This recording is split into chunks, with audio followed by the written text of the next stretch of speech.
Hi there, Jake Allen here from beginnerstriathlontrainingsecrets.com, and today we're going to talk about what equipment you need for a triathlon, because when you start out there are so many people telling you so many different things. So today I'm going to tell you what you do need and what you don't need.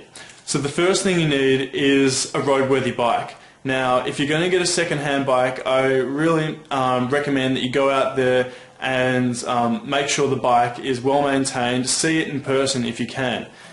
Because I've seen, people who have got second-hand bikes and they have not been well maintained, and it's caused some problems. So that's tip number one. Tip number two is that the bike does not have to be expensive. When I started out, I started out with my mum's 20-year-old road bike. I think it was 25 years old. It was a really old road bike. It was like lead. It was about 14 kilograms or something like that. I don't know if that's an exaggeration, but it was really, really heavy. And the cogs were down there, the gears were really hard to shift. So I'm just telling you, you don't need the best bike in the world. And I can tell you right now that with that bike, I was winning races. So, yeah, it's better to progress your way up as you get more familiar with the sport. And there's no point in spending a lot of money there. The next thing you need is a helmet.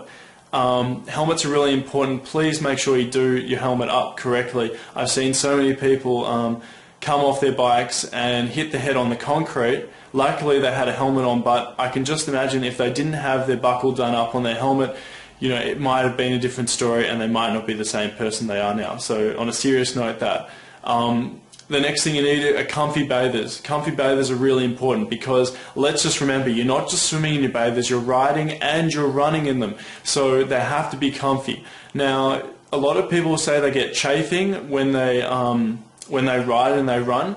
Put Vaseline there. That's going to help you a tremendous amount. So yeah, and if you are not a confident swimmer, I would recommend getting a wetsuit.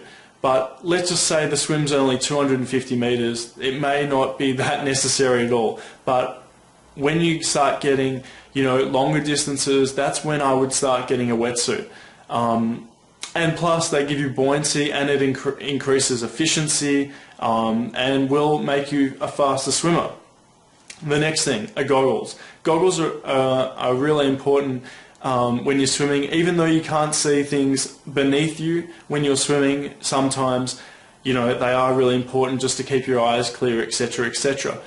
One thing I would say, a lot of people when they do triathlon, their goggles get fogged up a lot of the time. Now to prevent this, just put a little bit of saliva in the goggles before the race. This is just prior to the race, and then wash it out with a bit of seawater or whatever, just to make sure that the goggles are clear, and this should prevent any fogging up while you're swimming. The next thing you need are runners. Now a lot of people get running shoes. Just use your runners to begin with. You can add adjustments like elastic laces, which make everything a little bit quicker and easier and a little bit faster.